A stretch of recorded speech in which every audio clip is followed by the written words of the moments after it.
agira kompanyi 80 zose mu gihugu n'imahanga, gukorera business y'ubuhinzi ku buso bwa hectare 70,000, kugira imigabane myinshi mu kompanyi nini y'itumanaho mu gihugu, bakagira impushya zirenga 100 zo gucukura izahabu na diyama hamwe n'ikirombe cy'ibirometero 720 cya diyama. Izi business zose umuryango wa Kabila winjizaga miliyoni nyinshi z'amadolari buri mwaka, aho hari n'abatekereza ko byose hamwe byaba birengeje biliyoni y'idolari mu gaciro. When you look at the Panama Papers, iyo urebye mu mpapuro za Panama harimo impuha z'uko Kabila n'umuryango we baba batunze biliyoni mu madolari that is associated to the Kabila's family. Miliyari y'idolari icyo gihe byari hafi 1/3 cy'ingengo y'imari y'igihugu cya Kongo. Ni gute umuryango wabaye impunzi mbere y'uko ujya ku butegetsi waje kuvamo abatunzi ba mbere mu gihugu, na n'uyu munsi bakaba bagifite ijambo ku butaka bwa Kongo. Ibi byose ariko bifite ikiguzi. Biliyoni 6 z'amadolari zari zigenewe kubaka ibikorwa remezo muri Kongo zari gitiye mu mifuka y'ibifi binini muri guverinoma. Ngo haye ikaze mu ihishurwa rihambaye ry'amabanga y'ubutegetsi mu mateka ya Afurika yose. Ni ihishurwa rigizwe n'inyandiko miliyoni 3 zagiye hanze zimena amabanga y'ubutegetsi bwa Joseph Kabila n'umuryango we, uburyo barigitishije amabiliyoni menshi cyane y'amadolari yaragenewe gufasha rubanda. Kombi Kabila yabiguranye zahabu n'andi mabuye y'agaciro anyuranye ku Bashinwa, ibigereranywa no kugurisha igihugu. Uti yabigenje ate rero? Nyemerera nkuviri muzi n'umuzingo nubwo nagiye kugusomera buri kamwe kose muri izi nyandiko, ahubwo ndagusha ku ntego. Nyamuneka niba uri mushya kuri iyi channel ntibagirwe gukora subscribe. Njyewe nitwa Mr Buddha, nguhaye ikaze. Byose bihera mu 1997 ubwo Laurent Désiré Kabila yafataga ubutegetsi ku ngufu za gisirikare, nubwo atatinzeho cyane kuko mu 2001 yarashwe n'umwe mu bamurindaga nuko ahita asimburwa n'umuhungu we Joseph Kabila, ari nawe turi kuvugaho nona. Iki gihe nawe akaba yari umusirikare ukomeye mu ngabo za Kongo. Icyo gihe afata ubutegetsi yari afite imyaka 29 gusa y'amavuko, ibyahise bimugira umuperezida mutoya muri Afurika yose, akaba n'umwe mu bari bakiri bato ku isi wari uyoboye kimwe mu bihugu bikize cyane ku mutungo kamere kurusha ibindi, aho ijisho rya buri gihugu cy'igihangange riba rirebana icyoroshye. Mu myaka 30 yari itambutse Kongo yitwa Zaire ku bwa Mobutu Sese Seko kuko Ngwendo wa Zabanga. Amabuye y'agaciro ya Zaire yari yarigaruriwe n'uburengerazuba ubwo ni Leta Zunze Ubumwe za Amerika. Ubwo yabaga perezida rero Kabila yacishaga make kandi atuje cyane. Gusa Kongo yo ntiyari ituje na busa kuko yari ivuye mu ntambara ikomeye yiswe intambara y'isi ya Afurika. Iyi yasize igihugu cyose mu kangaratete ku buryo ikintu cyari gikenewe kurusha ibindi cyari ugusana ibikorwa remezo no kongera kubaka igihugu bundi bushya. Ati tuzashyira imbere ikoreshwa ry'imitungo kamere yacu kugira ngo tubone ubushobozi bwo gukora ishoramari mu nganda. Umufatanyabikorwa mushya wa Afurika yari amaze kuboneka. Ubushinwa bwubakaga ibikorwa remezo byinshi kandi ku kiguzi gito ugereranyije n'Abanyaburayi. Joseph Kabila nawe ibi yabimenye kare cyane, maze yakirana yombi kompanyi z'Abashinwa zemerera gucukura amabuye y'agaciro, nabo bemera kubakira Abanyekongo ibikorwa remezo birimo imihanda, amavuriro, ingomero zitanga ingufu, guteza imbere ubuhinzi, uburezi n'ibindi. Iki gihe Kabila twavuga ko yaratangiye inzira yo kugeza Kongo ku iterambere ryuzuye, niko byumvikana. Icyarimwe ariko iki gihe ni nabwo yaratangiye urugendo rwaje gusiga yanditse izina ribi mu gihugu, aho yijanditse mu kunyereza miliyoni nyinshi z'amadolari, zimwe zigirize izindi zihabo mu muryango we n'inshuti ze. Uti byagenze bite rero? Mu 2008 Kabila yasinye amasezerano n'amakompanyi yo mu Bushinwa apima biliyoni 3 z'amadolari, hakiyongeraho n'izindi biliyoni 3.2 zo gushora muri uwo mushinga karundura w'ubucukuzi bw'amabuye ya copper na cobalt. Uyu mushinga bawise Sikomin, uherereye mu gace ka Kolwezi mu majyepfo ashyira uburasirazuba bwa Kongo. Ubwaya yose hamwe yari ishoramari rihagaze biliyoni zirenga 6 z'amadolari azakoreshwa n'Abashinwa bubakira Kongo ibikorwa remezo, ubundi nabo bakemererwa gucukura amabuye y'agaciro aboneka muri iki gihugu ku bwinshi.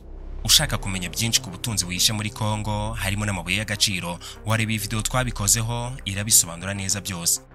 Reka twigarukire ku mushinga mugari wa Joseph Kabila wo guteza imbere Kongo.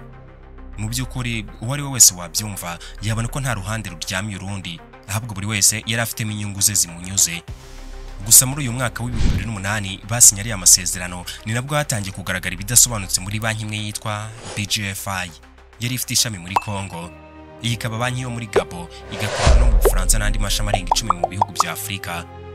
Iri shami ryayo ryo muri Kongo mushiki wa Kabila yahawemo imigabane ingana na 40% kandi yibonera ubuntu nta n'igikoroto na kimwe atanze. Birushaho kuba bibi cyane ubwo umuvandimwe wa Kabila witwa Selemani Francis yahabwaga iyi banki ngo ayibere umuyobozi mukuru CEO. Hano muri Kongo umushiki wa perezida yahawemo umutahi muri iyi banki. Ikintu gitangaje ariko nuko ategeze yishyurira 40% yari ahawe muri iyi banki. Nk'uko byumvikana iyi banki twakitiye umuryango wa Kabila burya bifite impamvu. Izo mpamvu rero nizo zigaragazwa mu bucukumbuzi bwiswe Congo Hold Up, bugizwe n'inyandiko 3.5 zikubiyemo amakuru y'ibanga yashyizwe hanze n'ikinyamakuru Mediapart cyo mu Bufaransa mu 2021. Muri izi nyandiko zose hasobanurwa buryo ki banki yifashishijwe nabi imbere kwa Kabila mu kwiba amafaranga ya rubanda abarirwa mu mamiliyoni menshi y'amadolari. Izi nyandiko kubera ko ari ibanga ni watanze ayo makuru nawe agira ukubwira. Mbere yuko turebera hamwe uko aya mafaranga yanyerezwaga ariko nyamuneka ntibagirwe gukanda like kuri iyi video niba wakunze ibikubiyemo, kora subscribe kuri iyi channel niba utarayikora kugira ngo ujye ukomeza gukurikirana ibiganiro nk'ibi bidasanzwe mu buryo bworoshye cyane.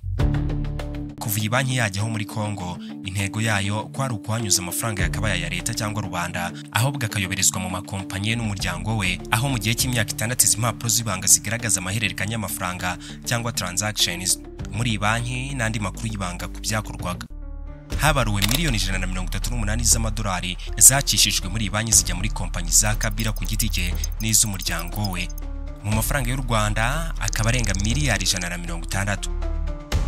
Aya mafaranga yoherezwaga yavaga muri banki nkuru ya Kongo andi akava mu bigo bya leta bikora ubucukuzi aho muri Kongo nka Jekamine. Ibi bisa neza no kwiba amafaranga bwite y'abaturage yewe nta n'izindi maji zijemo. Congolese people have had kuva kera abakongomani bahatiwe kugira ubuyobozi bubi cyane ndetse cyane ushobora gutekereza. Uyu ni umushakashatsi uvuga ibi, gusa iri rikaba ari itangiriro mu kunyereza amahera ku bwa Kabila, kuko izi nyandiko zo zijya kure cyane zikerekana amafaranga ya nyayo kandi mu ngano nini cyane yaturukaga muri kompanyi z'Abashinwa. Hari umushinwa witwa Duwei, uyu yashinze kompanyi yita Congo Construction Company. Iyi ikaba yari kompanyi y'ubwubatsi. Igitangaje ni uko iyi kompanyi nta kintu na kimwe yigeze yubaka mu gihe cy'imyaka irenga 10 yose yamaze muri Kongo. Wakibaza uti iyi kompanyi yakoraga iki kidasanzwe muri Kongo niba itarubakaga cyangwa ngo icukure amabuye y'agaciro? Muri izi nyandiko zahishuwe byagaragaye ko habayeho amahererekanya menshi hagati y'iyi kompanyi n'iyi banki twababwiye kare yitwa BGFI, aho Congo Construction Company yari ifitemo konti ebyiri zose. Iyi kompanyi yakoraga nk'ikiraro cy'izindi kampani z'Abashinwa zikayicisha amafaranga binyuze muri za konti ebyiri za Congo Construction Company ifite muri ya banki ya BGFI. Noneho amafaranga akabona koherezwa ku makompanyi ya Kabila n'umuryango we. Ndabizi urumva birimo amacenga menshi kandi koko niko biri, kuko byakorwaga mu kunyereza umutungo bucece nubwo byarangiye bigiye ku karubanda. Gusa ariko reka mbisobanure muri ubu buryo. Uwashinze Congo Construction Company ni umushinwa witwa Duwei, yavutse mu 1979. Uyu akaba yarabaye muri Kongo mu ntangiriro ya za 2000 akiri umusore akorera mu mushinga w'Abashinwa twabonye kare witwa Sikomine. Birumvikana ko nyuma y'imyaka 10 ubwo ni muri za 2010 nyine Duwei yaramaze kumenya byinshi ku mubano wa Kongo n'Abashinwa mu bucukuzi bw'amabuye y'agaciro. Uyu mushinwa rero mu buryo busa n'ubutangaje yahinduye uruhande, aho gukomeza gukorera Sikomine ku ruhande rw'Abashinwa aho bugabo umukozi wa leta ya Kongo mu ishami neza rigenzura amasezerano y'ubucukuzi hagati ya Kongo n'Ubushinwa. Nyamuneka aka kantu ndagira ngo kumve neza. Ibi bakoze byo guhindura uruhande bisa nko gufata umushyitsi wagusuye wazanye n'abandi bose bashonje ukamurindisha inkono y'inyama ngo azicunge neza. Nkuko twese tubyumva kimwe, uyu mushyitsi ntazatinya gufata uko abashije agahaho na bagenzi be kuko bose barashonje.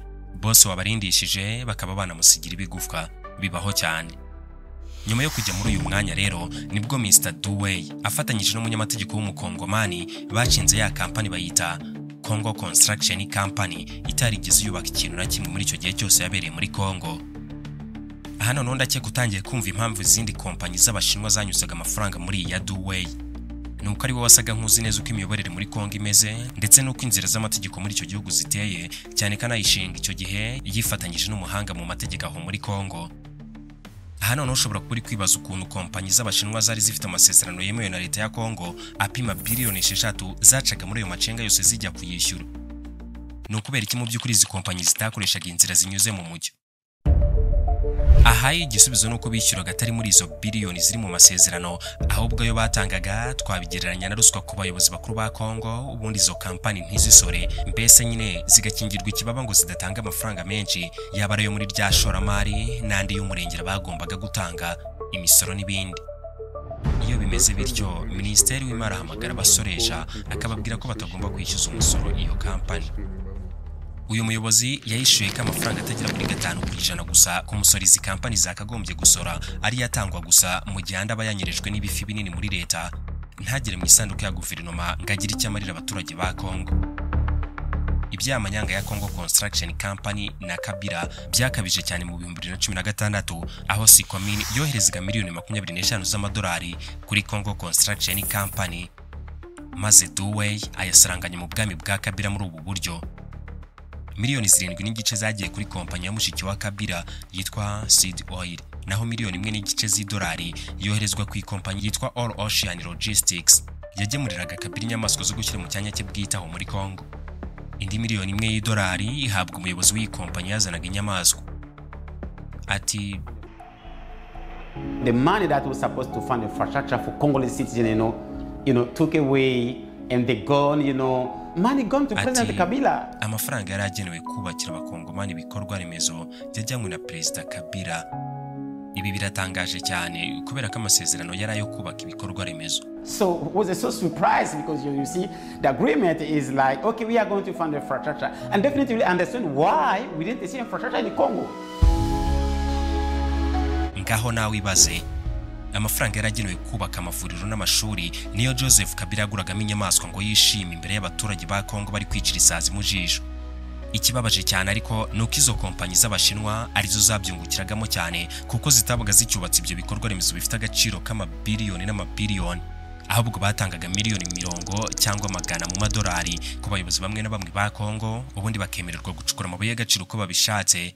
Mu yindi nyito ibi tukaba twabigereranya n'ubusahuzi. Izi miliyoni 138 ni zagaragaye gusa, ariko nanone hakikwa ko hashobora kuba hari n'andi menshi yanyerejwe ku bwa Kabila nubwo bitarajya hagaragara, ndetse n'iriya banki ya BGFI nuko ari yabashije kumenyekana gusa. Wenda hashobora kuba hari n'izindi nyinshi bakuranaga ariko byo bitarajya hanze. Abasesenguzi bavuga ko izi miliyoni 138 ari nk'agatonyanga ku nyanja, uramutse uvuze ko ariyo yanyerejwe gusa ku butegetsi bwa Joseph Kabila bitewe n'amasezerano amabiliyoni yagiranye n'amakompanyi y'abashinwa ngo bubake ibikorwa remezo, ariko ibikorwa remezo byubatswe akaba ari hafi ya ntabyo. Akaba ari naho bahera bavuga ko miliyoni 138 ari nk'agatonyanga mu nyanja ku mafaranga yose ashobora kuba yaranyerejwe muri iki gihe. Izindi nyandiko nizijya hanze nazo tuzamenya ibyazo ni vuba. Iyi banki ya BGFI iramutse ibajijwe kuri ibi bibazo byo kunyereza umutungo muri Kongo, ntacyo basubiza, ahubwo ku rubuga rwayo usanga itangazo risa nk'iryisegura ku byabaye hahise, ariko ngo ibyo bikaba byararangiye, rero ntibakwiye gukomeza kubibazwa. Ngaye nguko ibya Joseph Kabila n'abanki yamufashaga kunyereza amafaranga ya rubanda. Iyo ibyo bikorwa remezo bipima biliyoni 3 bicyubakwa ku butaka bwa Kongo, uyu munsi byari kuba bimaze kuzana indi nyungu ikubye inshuro nyinshi kuri ayo, kandi nayo akomeza kwikuba uko bukeye n'uko bwije. Wenda Kongo nubwo yari kubigikennye, ariko ntiyari kubiza mu bihugu 10 bya mbere bikennye cyane ku isi. Ruswa yabyishe byose kugeza naho bamwe mu bayobozi ba Kongo babyemerera. Yes, corruption is one of challenges among which we have to deal with.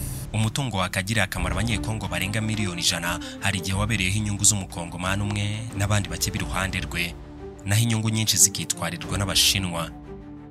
Iyi niyo mpamvu tugereranya iki gikorwa no kugurisha igihugu imahanga. Ushaka gusobanukirwa byinshi by'ubutunzi buhishe muri Kongo, ubuvugwa n'ubutavugwa, ariko by'umwihariko ukamenya naho uwo mutungo uri kurengera uyu munsi, wareba iyi video twabikoze hiri hano kuri screen yawe. Njyewe nitwa Mr Buddha. Nizere ko dukomeza kubana muri iyi video ikurikiyeho. Duhurireyo.